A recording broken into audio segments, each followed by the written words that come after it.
The significance of the music of Motown, especially with regard to the times, and I was fortunate to grow up during that period. So I remember all of these songs when they came out.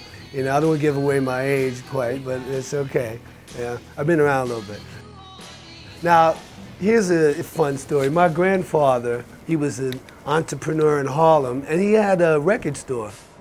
So he would have us kind of work in there and do odds and ends as young kids, and we'd spend time in it. So we heard and we got all the records. We would get all the records as soon as they came out. I remember he played this thing. He said, "Yeah, here's the new record coming out. There ain't no mountain high enough." You know, we listened to that.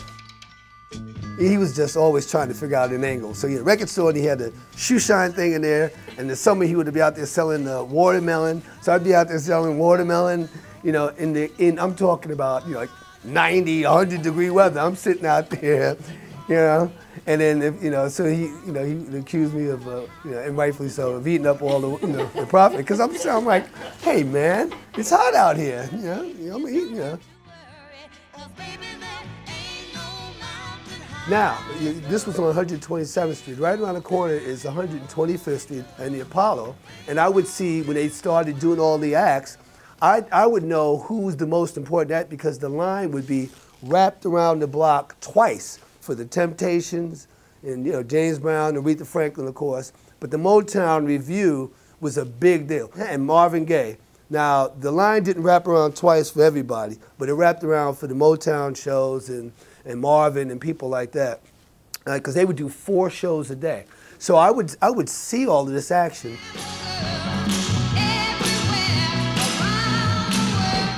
And the backdrop of this this was in the period of civil rights and protest and change in our country.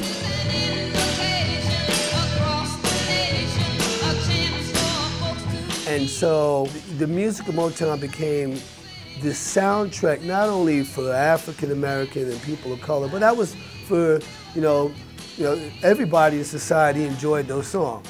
And that became something that we could all collectively enjoy together. We could all agree that we liked My Girl. Who didn't like My Girl?